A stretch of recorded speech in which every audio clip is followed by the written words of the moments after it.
Hello everybody, welcome back to Art a la Carte, and in this video we're going to be doing a how to draw a wolf head, and I'm also going to talk about ways that you can prepare yourself to get a really good finished piece. So let's just jump into it.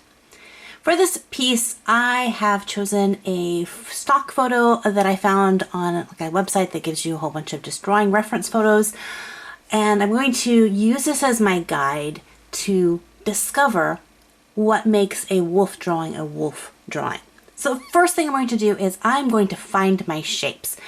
Now there's a couple ways you can do this. You can use tracing paper over top of your photo, or like here I'm doing digital art, so I'm just putting a layer on top of my photo and drawing right over top of it. Now when I go to find my shapes, oftentimes I just look for my basic shapes, circle for the head, circle for the body, but I'm really trying to discover these shapes. So I am just creating lines anywhere there's, kind of a distinction. And so by doing this, I discovered some very interesting shapes that I hadn't initially seen before. And this is going to help me in my wolf drawing. Now, before you jump right in with me, make sure also that you have all the supplies that you need. I'm going to use some paper. I'm going to make this into a watercolor picture, so I'm going to use a thicker paper. I have a 2B pencil, which is nice and light, and then I have eraser. We have a regular eraser, and this one is a gummy eraser, which is really nice. It's more gentle on your paper. It pulls up the lighter lines, and it's also really fun to squish. So once you have your tools, let's go ahead and jump in to this tutorial. I'm going to draw one on digital, and then I'm going to go back to traditional. So the first thing I'm going to do is I'm going to draw the initial shapes that I see. And for the wolf head, I see, instead of a circle shape right off the bat, I saw this kind of diamond shape. So that's what we're going to create first. And to start this diamond shape off, I'm going to make a vertical line, up and down line that divides the head in half.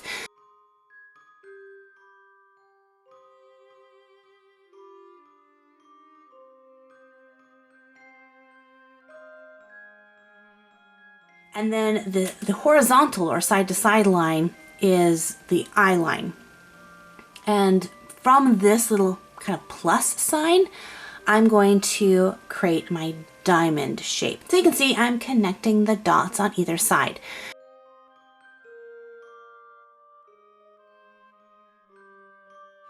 After I have my box shape, I'm going to begin to place in my detail shapes. So I have triangles for the ears. I'm going to have this kind of U shape coming down for the nose with a little circle for the nose shape. I'm going to use this ovally shape to kind of give myself a guide of how far apart I want my eyes. All of these guides are just that. They're guidelines. I see different artists drawing the same thing and they use different guidelines. It's what works best for you. If you like these guidelines, use them. You don't even have to use them in the same order that I did. In fact, if you watch my digital version as my traditional version, I do it backwards. I do the nose first, and then I go back in and I draw the ears in later. So art is all about trying things out, pushing yourself to do new things, but also allowing yourself to be your own individual artist. Your drawing doesn't have to look like mine. In fact, it shouldn't look like mine. In fact, if I draw this again, it'll probably look different because our art is always changing and evolving. We go through the process of learning. So yeah, enjoy the ride. It's the fun part. Just breathe.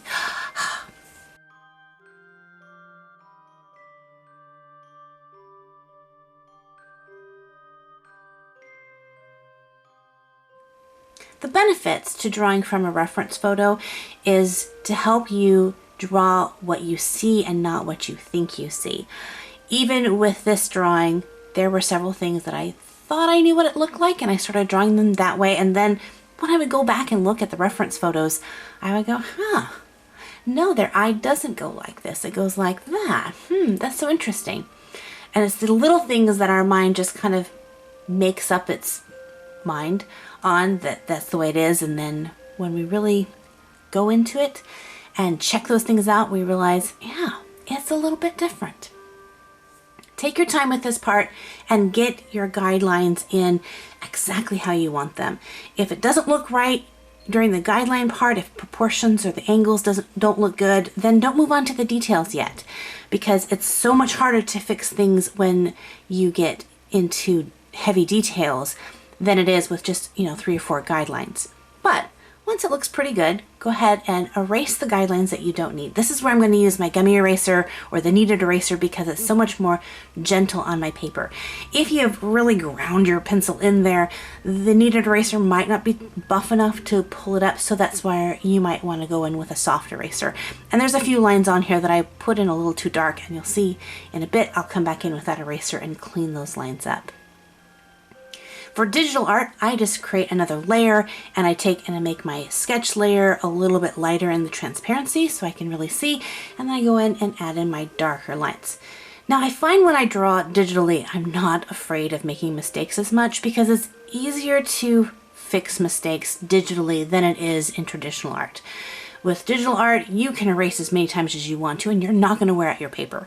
With traditional art, you have a limited amount of times that you can erase paper before it starts going, I'm not happy about that. So whether you decide to draw digitally or traditionally, just remember to take your time and have fun with this. Don't stress out. If you find yourself becoming frustrated or rushing things, give yourself a break, go do something else, draw a different picture, paint something else, and then come back to this piece a little bit later if you can.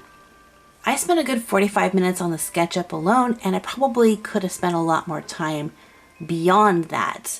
I always feel a little bit more rushed when I'm recording it because I always think about all the hours of footage that I have to edit, so I tend to rush things. And I'll tell you that there was something off in this piece and I couldn't figure out what it was. I went back and kind of checked some of my guidelines, but I couldn't see it. And it wasn't until actually I was editing this video that I realized what it was, and that's that I didn't have the proportions correct between the eye line and the bottom of the muzzle. It should have been a little more equal, and the forehead is much shorter than the muzzle. And so that threw my wolf off, and I didn't see it until just now. Had I given myself a little bit more time or looked at it differently, put it up in a mirror, reverse the image, I probably would have seen it, but I didn't.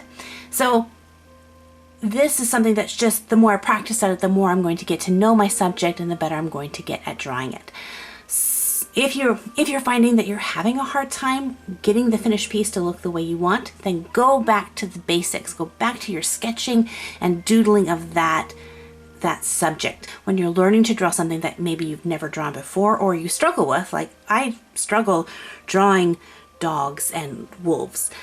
But the more I practice at it, the more I learn and the more I improve my knowledge and skill with drawing them. I look at these drawing videos as opposed to my how to draw wolf videos in the past, and I can see places that I have improved, and that's encouraging to me.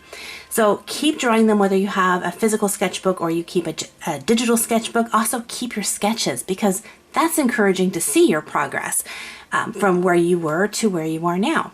And then when I get ready to do a finished piece, I'm going to practice that setup on scratch paper. So this is kind of where I'm beginning to figure out, oh, my forehead is too high. If I drop that down a little bit, that's going to help things to look better. So the next time I go to draw a wolf head, I'll have learned a lot more, and hopefully you guys will see a little bit of difference in that picture. Speaking of seeing pictures, I would love to see what you are creating in your art or what you're working on in your art journey. So I have several different social media accounts. I'll leave them listed down in the description box below. I'd love for you to tag me in your photos so I can see everything everyone is creating. If you're brand new to this channel, thank you for watching. Feel free to hit that subscribe button and ring the notification bell. That way you'll know every time I upload a new video. I hope you found this video encouraging and learned some new things. So as always, God bless you guys. Thanks for watching, and until next time, we'll see you in another art video. Bye-bye!